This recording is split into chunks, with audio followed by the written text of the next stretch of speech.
আসসালামু আলাইকুম। আশা করি সবাই ভালো আছে। বন্ধুরা, আজকে আমরা গল্পে গল্পে এমন কিছু তথ্য জানবো যেগুলো আমরা আগে কখনো কোনো ভিডিওতে শুনিনি এবং দেখিনি। ভিউয়ার্স, আমাদের একটা কমন প্রশ্ন সবারই, যে আমরা অনেক কষ্ট করে ইউটিউবিং করি এবং অনেক কষ্ট করে আমরা ভিডিও ক্রিয়েট করি এবং সেই ভিডিওগুলো আমরা ইউটিউবে আপলোড করি, কিন্তু আমাদের সেই ভিডিওগুলো ভাইরাল হয় না। অর্থাৎ আমরা এটা জানি যে আমরা যখন ভিডিও আপলোড করে থাকি এবং সেই ভিডিওগুলো কিন্তু ইউটিউব নিজেই ভাইরাল করে থাকে। অর্থাৎ ইউটিউব যত বেশি ওই ভিডিওগুলো সাজেস্ট করবে তত বেশি ভিউয়ার্স আমাদের ভিডিওতে আসবে। এখন কথা হচ্ছে, ইউটিউব তাহলে কেনই বা আমাদের ভিডিও ভাইরাল করছে না? হ্যাঁ, ইউটিউব কেন আমাদের ভিডিও ভাইরাল করতেছে না সেটাই হচ্ছে জানবো আজকের ভিডিওতে। তো ভিডিওটি দেখতে থাকুন। ইউটিউব নিজেই চায় যে আমাদের ভিডিওটি ভাইরাল হোক, কেননা আমরা যদি ইউটিউবিং না করতাম তাহলে আজকে ইউটিউব তার ইউটিউবের জায়গায় থাকতে পারতো না। সো আমরা ইউটিউবিং করে বলেই কিন্তু আজকে ইউটিউব তার প্রতিষ্ঠিত একটা জায়গায় অবস্থান করছে। আর ইউটিউব নিজেও চায় যে আমরা ভালো ভালো ভিডিও কন্টেন্ট করি, আমরা ভালো ভালো কন্টেন্ট মেক করি এবং সেই ভিডিওগুলা পুরো পৃথিবীর মানুষ দেখুক। এবং এই ইউটিউবিং এর মাধ্যমে কিন্তু আমরা যে ইউটিউবিং করে আর্ন করি, ইউটিউব কিন্তু আমাদের থেকে বড় একটি অ্যামাউন্ট নিয়ে যায়। আমরা অনেকেই জানি হয়তোবা, ইউটিউবিং করার পরে আমরা যখন আর্নিং করি, অর্থাৎ আমাদের আর্নিং এর 45% কিন্তু ইউটিউব নিজে নিয়ে যায় আর 55% কিন্তু আমাদের দিয়ে দেয়। তাহলে বুঝতেই পারছেন আমাদের ইউটিউবিং করার পিছনে কিন্তু ইউটিউবের স্বার্থ রয়েছে।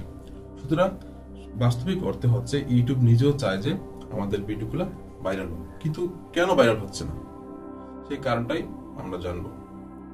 আচ্ছা, আমরা যেমন ইউটিউবের কাছে প্রশ্ন রাখি যে আমাদের ভিডিও কেন ভাইরাল হয় না বা ইউটিউব কেন আমাদের ভিডিও ভাইরাল করে না, সেই বিপরীত অর্থে যদি ইউটিউব আমাদের কাছে প্রশ্ন করে যে আমরা ইউটিউবিং করার যোগ্যতা কতটুকু আমাদের আছে, অর্থাৎ ইউটিউব যদি নিজে আমাদেরকে প্রশ্ন করে যে ইউটিউবিং করার যেই পলিসি রয়েছে, অর্থাৎ ইউটিউবিং করার জন্য যে যোগ্যতা রয়েছে সেই যোগ্যতা কতজনের আছে, তাহলে আমাদের জবাব কি হবে?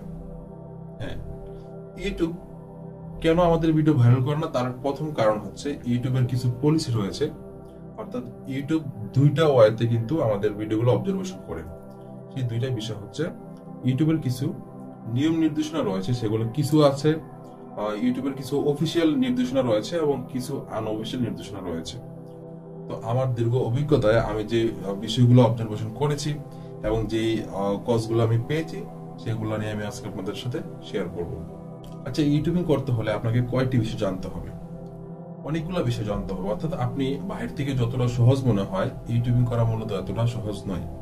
ইউটিউবিং করতে হলে প্রথমে আপনাকে যে জিনিসটা জানতে হবে, আমি এমন 10টি বিষয় নিয়ে কথা বলবো, যে 10টি বিষয় আপনি যদি জানেন, অর্থাৎ আপনি সেই 10টি বিষয় যদি পারদর্শী হয়ে দেখেন, তাহলে বুঝতে হবে আপনি ইউটিউবিং করার জন্য পারফেক্ট পারসন। সো আপনার ভিডিও ইউটিউব ভাইরাল করতে বাধ্য। প্রথম কারণ হচ্ছে, আপনাকে জানতে হবে প্রফেশনাল থাম্বনেল তৈরি করা। অর্থাৎ প্রফেশনাল থাম্বনেল যদি আপনাকে তৈরি করতে হয় তাহলে অবশ্যই আপনাকে অ্যাডোবি ফটোশপের কাজ জানতে হবে। আর অ্যাডোবি ফটোশপের কাজ জানলে কিন্তু আপনি আপনার মনের মতো করে আকর্ষণীয় করে থাম্বনেলগুলো তৈরি করতে পারবেন। প্রথম স্টেপে হচ্ছে আপনাকে আকর্ষণীয় থাম্বনেল তৈরি করতে হবে, আর সেটি করার জন্য আপনাকে অবশ্যই অ্যাডোবি ফটোশপের কাজ জানতে হবে। দ্বিতীয় যে কাজটি রয়েছে সেটি হচ্ছে ভিডিও এডিটিং এর কাজ। আপনাকে প্রফেশনালি ভিডিও এডিটর হতে হবে, অর্থাৎ আপনাকে খুব ভিডিও এডিটিং এর ব্যাপারে খুবই পারদর্শী হতে হবে। কেননা আপনি যখন একটা কন্টেন্ট ক্রিয়েট করবেন তখন আপনার কন্টেন্ট যতটা আকর্ষণীয় হবে, দর্শক কিন্তু ততটাই আপনার প্রতি আপনার ভিডিওগুলো দেখবে, কারণ দর্শক চাকচিক্যময় জিনিসকে বেশি পছন্দ করে। তো আপনাকে বুঝতে হবে ভিডিও এডিটিং যদি আপনি প্রফেশনাল হতে চান তাহলে অবশ্যই আপনাকে অ্যাডোবি প্রিমিয়ার প্রো কাজ জানতে হবে। অ্যাডোবি প্রিমিয়ার প্রো কাজ আপনি জানেন কিনা সেটাই হচ্ছে দেখার বিষয়। 3 নাম্বার হচ্ছে প্রফেশনাল ফটোগ্রাফি। আপনি যখন একটা সাবজেক্টকে ফোকাস করবেন, সেই সাবজেক্টটা যদি আপনি কারেক্টলি যদি ফোকাস করতে না পারেন, অর্থাৎ আপনার ক্যামেরাতে সেই জিনিসটাকে আপনি ফুটিয়ে তুলতে না পারেন, তাহলে কিন্তু দর্শক আপনার সেই জিনিসটার প্রতি আকর্ষণ হবে না। তো সেক্ষেত্রে কিন্তু আপনাকে মোবাইল ফটোগ্রাফি সম্পর্কে বা ক্যামেরা লেন্সের ইউজ কিন্তু আপনাকে জানতে হবে। তো এই ক্ষেত্রেও আপনার দক্ষতার প্রয়োজন। তারপরে আপনার ভিডিও ভাইরাল করার জন্য যে বিশেষ জায়গাটি আপনার রয়েছে সেই জায়গাটি হচ্ছে কমপ্লিট এসইও করা। অর্থাৎ আমরা অনেকেই এসইওর ব্যাপারে আমাদের দুর্বলতা রয়েছে, সেই এসইওর ব্যাপারে কিন্তু আমাদের পারফেক্টলি দক্ষতা থাকতে হবে। কারণ আমাদের যে ভিডিওগুলো ভাইরাল হয় সেই ক্ষেত্রে কিন্তু এসইও গুরুত্বপূর্ণ ভূমিকা পালন করে। কারণ এসইও হচ্ছে অনেক রকমের এসইও হয়ে থাকে, অফ পেজ, অন পেজ, অনেক ধরনের এসইও রয়েছে। সেই এসইওর ব্যাপারে আমার চ্যানেলে আরো কয়েকটি ভিডিও রয়েছে, আপনারা চাইলে সেই ভিডিওগুলো দেখে আসতে পারেন। তো এসইওর ব্যাপারটা যে আমাদের এসইওর ব্যাপারটা কিন্তু 100% জানা দরকার, এবং এসইও যদি আপনি পারফেক্টলি করতে না পারেন আপনার ভিডিওটি ইউটিউব সাজেস্ট করবে না। 6 নম্বর হচ্ছে আপনি যখন ভিডিও উপস্থাপনা করেন প্রাথমিক, অর্থাৎ আপনি আপনার ভিডিওর সামনে আসতে হবে, অর্থাৎ আপনার ফেস দেখাতে হবে, তাহলে সেই ভিডিওগুলো ইউটিউব খুবই গুরুত্ব সহকারে দেখে। এবং সেই জন্য আপনাকে পারফেক্টলি উপস্থাপনা করতে হবে, এবং উপস্থাপনাটা হতে হবে খুবই সুন্দর এবং মার্জিত। আপনার উপস্থাপনার উপর ভিত্তি করে কিন্তু আপনার ভিডিওটি কন্টিনিউ করবে। সেই জন্য আপনাকে উপস্থাপনার ক্ষেত্রে নজর দিতে হবে। তারপরে আমরা যে বিষয়টি নিয়ে আলোচনা করব সেটি হচ্ছে টাইটেল নির্বাচন।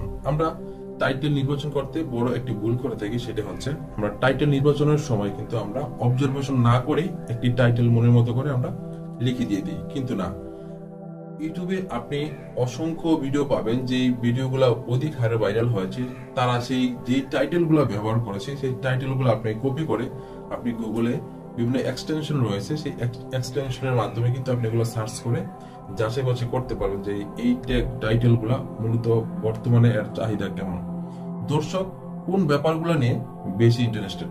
আপনাকে সেই ব্যাপারগুলো মাথায় রাখতে হবে, এবং আপনাকে কমপ্লিটলি এবং পারফেক্টলি আপনাকে টাইটেল নির্বাচন করতে হবে। এবং টাইটেল যখন আপনি নির্বাচন করবেন, আপনার টাইটেল দেখে কিন্তু দর্শক আপনার ভিডিওতে ক্লিক করবে। দুটি বিষয়ের উপর ডিপেন্ড করে কিন্তু দর্শক আপনার ভিডিওতে ক্লিক করবে। প্রথম বিষয়টা হচ্ছে আপনার আকর্ষণীয় থাম্বনেল, এবং দ্বিতীয় অংশটি হচ্ছে আপনার আকর্ষণীয় টাইটেল। আপনার টাইটেলটি যত আকর্ষণীয় হবে দর্শক কিন্তু ওই ভিডিওতে তত বেশি ক্লিক করবে। তারপরে যে বিষয়টি রয়েছে সেই বিষয়টি হচ্ছে ডিসক্রিপশন। আমরা ডিসক্রিপশন লিখতে জানি না অনেকেই, এবং আমরা দেখা যায় কি আমার ভিডিওর কন্টেন্ট যেই রিলেটেড আমাদের টাইটেল কিন্তু ভিডিওর সাথে সেই টাইটেলের সামঞ্জস্যপূর্ণ থাকে না, এবং যেই টাইটেলটি যে দিয়েছি আমরা সেই টাইটেলের সাথে আবার ডিসক্রিপশনের সামঞ্জস্য থাকে না। এই ব্যাপারটি আমরা অনেকেই ভুল করে থাকি, এই ব্যাপারটি করা যাবে না।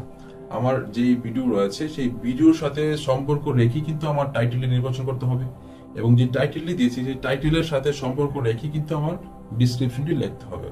এবং আরো একটি বিষয় রয়েছে, আমরা ডিসক্রিপশন লিখতে গেলে আমরা কিন্তু আমাদের এখানে 5000 ওয়ার্ড লেখা যায়, কিন্তু আমরা মাত্র লিখি 100 কিংবা 200 ওয়ার্ড লিখি, কিন্তু আমরা ডিসক্রিপশনটি ওকে করে দিই। কিন্তু না, আপনি এটা করতে যাবেন না। ডিসক্রিপশন মিনিমাম আপনি 2500 ওয়ার্ড লেখার চেষ্টা করুন মিনিমাম।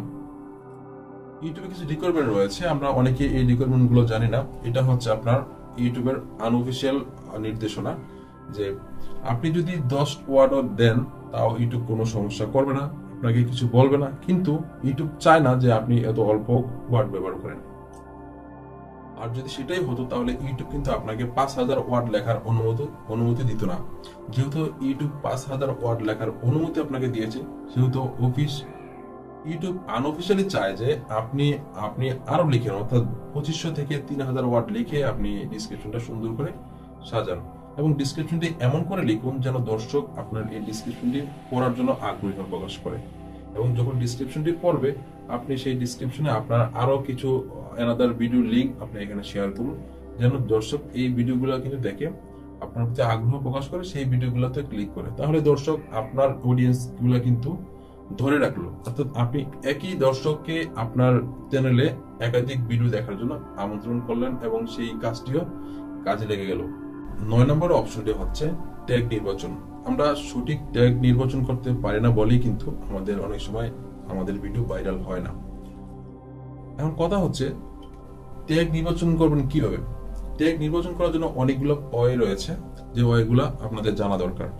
এগুলো ইউটিউবে অসংখ্য ভিডিও রয়েছে, সেই ভিডিওগুলো দেখে আপনারা জানতে পারেন, এবং আমার চ্যানেলে একটি ভিডিও রয়েছে ট্যাগ নির্বাচনের জন্য, সেই ভিডিওটি দেখে আসতে পারেন, আশা করি উপকৃত হবেন। আমরা টাইটেল ডিসক্রিপশন যদি আমাদের একই সম্পর্কের হয়ে থাকে, সামঞ্জস্য হয়ে থাকে, তাহলে কিন্তু আমাদের সেই ডিসক্রিপশন এবং টাইটেলের সাথে সম্পর্ক রেখে কিন্তু আমাদের ট্যাগগুলো নির্বাচন করতে হবে। আমরা যে ট্যাগগুলো নির্বাচন করব সেই ট্যাগগুলো কিন্তু আমাদের ভিডিও রিলেটেড হতে হবে। যদি আমাদের ভিডিও রিলেটেড না হয় তাহলে কিন্তু ইউটিউব সেটাকে কমিউনিটি গাইড সেটাকে ধরে ফেলে, আর যার কারণে আপনার ভিডিওর র্যাঙ্কিংটাকে আরো নিচে নামিয়ে দেয়, যার কারণে আমাদের ভিডিওটি ভাইরাল হয় না। 10 নম্বর বিষয় হচ্ছে সঠিক ইনফরমেশন। সঠিক ইনফরমেশন হচ্ছে আপনি একটি ভিডিও তৈরি করলেন কিন্তু আপনার সেই ভিডিওতে কিছু ফেক ইনফরমেশন আপনি দিলেন। ফেক ইনফরমেশন দেওয়ার কারণে কিন্তু দর্শক যখন দেখবে যে আপনি ফেক ইনফরমেশন দিয়েছেন, তখন কিন্তু দর্শক পরবর্তী ভিডিওগুলো কিন্তু আপনার দেখবে না। যখন আপনি সঠিক ইনফরমেশন দিবেন এবং সঠিক ইনফরমেশনের কারণে একজন ভিউয়ার্স আপনার ভিডিওগুলো দেখলো, দেখার পরে আপনার এই ভিডিও দেখে উপকৃত হলো, পরবর্তী সময় কিন্তু ওই গ্রাহকই কিন্তু আবার পরবর্তী ভিডিওতে আপনার আসবে, কারণ হচ্ছে সেই দর্শক আপনার এই ভিডিও দেখে উপকৃত হয়েছে। সুতরাং ফেক কোনো ইনফরমেশন দেওয়ার চেষ্টা করবেন না, চেষ্টা করবেন ভিডিওতে যেন সঠিক ইনফরমেশন দেওয়ার। সর্বশেষ বিষয়টি হচ্ছে আপনার এই যতগুলা বিষয়গুলা নিয়ে আলোচনা করলাম সবগুলা বিষয়ের উপরে আপনার একটা ক্রিয়েটিভিটি থাকতে হবে। ক্রিয়েটিভিটি হচ্ছে আপনার থিঙ্কিং এর লেভেলটা অনেক ক্রিয়েটিভিটি হতে হবে, কারণ হচ্ছে আপনি প্রত্যেকটা বিষয় যখন অবজারভেশন করবেন তখন আপনার থিঙ্কিংটা এমন হতে হবে যে বর্তমান দর্শক কোন জিনিসটাকে বেশি প্রায়োরিটি দেয়, অর্থাৎ কোন জিনিসগুলো মানুষ বেশি দেখে, কোন জিনিসগুলো মানুষ বেশি পছন্দ করে, এবং আমার এই টাইটেলটা, ডিসক্রিপশনটা এবং আমার যেই ভিডিওর যেই লোগোটা, আমার যে ভিডিওর যে ইন্ট্রোটা, এই ব্যাপারগুলোর দিকে আপনি যদি একটু খেয়াল রাখেন, যে সুন্দর মতো উপস্থাপনা যদি করতে পারেন, আপনার ভিডিওর এই ব্যাপারগুলো আপনার অনেক ক্রিয়েটিভিটি থাকতে হবে। শুধু ভিডিও করলেন এবং সেগুলোকে এডিট করলেন, করে ছেড়ে দিলেন, ব্যাপারটা কিন্তু এরকম না। আপনাকে সর্বদিক কিন্তু আপনার একটা ক্রিয়েটিভিটি থাকতে হবে, তাহলে কিন্তু আপনার ভিডিওগুলো ভাইরাল হবে। তো ইউটিউব অফিসিয়ালি এবং আনঅফিসিয়ালি এই নির্দেশনাগুলো আপনাকে দিয়ে থাকে, কিছু আছে অফিসিয়াল এবং কিছু আছে আনঅফিসিয়াল। যেমন টাইটেল, ট্যাগ, ডিসক্রিপশন, এই ব্যাপারগুলো এবং থাম্বনেল, এই ব্যাপারগুলো কিন্তু ইউটিউব অফিসিয়ালি আপনাকে কোনো ফোর্স করবে না। সে বলবে না যে আপনার টাইটেলটি হয়নি, আপনি ডিসক্রিপশন লিখেছেন এটা হয়নি। ইউটিউব আপনি যাই লিখবেন না কেন, ইউটিউব আপনার ভিডিওটাকে অ্যাকসেপ্ট করবে কিন্তু ভাইরাল করে দিবে না। কারণ হচ্ছে আপনার ইউটিউব আপনাকে অবজারভেশন করবে যে আপনি সঠিক ওয়েতে এই ভিডিওটা, কন্টেন্টটা মেক করছেন কিনা, এবং তার আনুষঙ্গিক যে ব্যাপারগুলো শেয়ার করলাম এই ব্যাপারগুলো ঠিক আছে কিনা, তাহলেই ইউটিউব কেবলমাত্র আপনার ভিডিওটাকে ভাইরাল করবে। তো ভিউয়ার্স, গল্পে গল্পে আমরা অনেক কিছু শিখলাম। আমরা চেষ্টা করব, যারা আমরা ইউটিউবিং করি, আমরা জানি, প্রত্যেকটা ইউটিউবারই জানে যে একটা ইউটিউব চ্যানেলকে মনিটাইজ করা এবং তার স্বপ্নের যে চূড়ান্ত পর্যায়ে নিয়ে যাওয়া, এটা অনেক বিশাল ব্যাপার এবং এটা অনেক কষ্টের। সুতরাং আমরা যেহেতু ইউটিউবিং করছি এবং আমাদের ইউটিউবটাকে অনেক অনেক মানুষ ইউটিউবটাকে তার উপার্জনের মাধ্যম হিসেবে নিয়েছে, তো এটা আসলে আপনি যদি এটারকে মাধ্যম হিসেবে নিয়ে যান তাহলে অবশ্যই আপনাকে এখানে সময় দিতে হবে এবং আপনাকে ইনফরমেটিভ কিছু জিনিস জানতে হবে, তাহলেই কিন্তু আপনি আপনার এই ইউটিউব ক্যারিয়ারে আপনি সাকসেসফুল হতে পারবেন। আরো একটা ব্যাপার হচ্ছে, আমি একটি এক্সাম্পল দিচ্ছি। যেমন ধরুন, আপনি একজন আপনার কর্মচারী অথবা আপনার একজন লোককে বললেন যে আমার এই কাজটি তুমি করে দাও। তুমি যদি এই কাজটি করে দিতে পারো, যদি আমার এই কাজটি মনের মতো হয়, তাহলে তুমি যা চাইবে তাই দিব, অথবা তুমি যা চেয়েছো তার চেয়ে অনেক বেশি দিব। ধরুন সে কাজটি করলো, করার পরে যখন আপনাকে কাজটি সাবমিট করলো যে ভাইয়া দেখেন আমার এই কাজটি করেছি, আপনি কাজটি কেমন হয়েছে। আপনি যখন কাজটি দেখলেন যে কাজটি আপনার মনের মতো হয়নি, তখন কিন্তু আপনি যে কমিটমেন্ট দিয়েছিলেন যে তুমি যা চেয়েছিলে তার চেয়ে অনেক বেশি দেব, আপনি কি সেই কমিটমেন্টই রাখবেন এখন? অবশ্যই না। কারণ আপনার এই যে কাজটি ওনাকে করতে দিয়েছিলেন সেই কাজটি কিন্তু আপনার মনের মতো হয়নি, আর মনের মতো না হওয়ার কারণে আপনি চাইবেন যেইটুকু পারিশ্রমিক দেওয়ার কথা ছিল, আপনি চাইবেন যে তার চেয়ে কম দেওয়ার। কেন? কারণ হচ্ছে আপনি তার কাছ থেকে যেরকম এক্সপেকটেশন করেছিলেন, বাট আপনি তার কাছ থেকে তেমন রেসপন্স পাননি, অর্থাৎ সেই রকম তার কথা অনুযায়ী কাজটি আপনি পাননি। না পাওয়ার কারণে কিন্তু আপনি তার প্রতি ডিমোটিভেটেড হয়ে গিয়েছেন, আর সেক্ষেত্রে কিন্তু আপনি আপনার যে কমিটমেন্ট আপনি রাখতে পারেননি। সেম একটা জিনিসই হচ্ছে ইউটিউব করে। ইউটিউব আপনাকে বলেছে যে আপনি 55% নিয়ে যান আর 45% আমাকে দিয়ে যান। তাহলে আমার ভিডিওটি ভাইরাল করতে ইউটিউবের সমস্যা কি? ইউটিউব যদি আমার ভিডিওটি ভাইরাল করে, আমার ভিডিও থেকে ইনকাম আসবে, সেই ইনকাম থেকে তো ইউটিউব পাবে, তাহলে ইউটিউব কেন আমার ভিডিও ভাইরাল করবে না? কারণ হচ্ছে ইউটিউব যে রিকোয়ারমেন্টগুলো আপনাকে দিয়েছিল সেই রিকোয়ারমেন্টগুলো আপনি কাজ পূরণ করতে পারেননি, সেই অনুযায়ী আপনি কাজ করতে পারেননি, যার কারণে ইউটিউব চাচ্ছে না যে আপনার কাছ থেকে ইনকাম নেক। সুতরাং ইউটিউব চায় না যে আপনিও ইনকাম করেন, আর আপনার থেকে যে রেভিনিউটা আসে সেটাই ইউটিউব নিবে সেটাও সে চায় না। সে ফোকাস দেয় হচ্ছে যারা পারফেক্টলি কন্টেন্ট মেক করে এবং যাদের থেকে মানুষ উপকৃত হয়, শুধু তাদেরকে ইউটিউব ফোকাস করে এবং তাদের মাধ্যমে কিন্তু ইউটিউব হাজার হাজার ডলার ইনকাম করছে। আর মানুষও সেই কন্টেন্ট গুলো ব্যবহার করে হাজার হাজার টাকা ইনকাম করছে। তো সো গাইস, বুঝতে পেরেছেন যে আজকের ভিডিওটিতে আমরা কি ব্যাপার নিয়ে আলোচনা করেছি। আশা করি আপনাদের ভিডিওটি ভালো লাগবে, আর চেষ্টা করবেন যারা আমরা ইউটিউবিং করি তারা এই বিষয়গুলো মাথায় রাখার জন্য। তাহলে আশা করি ইউটিউব আমাদের দিকে ফোকাস দেবে এবং আমাদের ভিডিওগুলো অবশ্যই ভাইরাল করবে। তো ভিউয়ার্স, যারা আমাদের এই চ্যানেলটিতে নতুন তারা অবশ্যই চ্যানেলটিকে সাবস্ক্রাইব করে আমাদের সাথে যুক্ত থাকুন এবং দেখা হচ্ছে পরবর্তী কোনো ভিডিওতে। ভালো থাকবেন, আল্লাহ হাফেজ।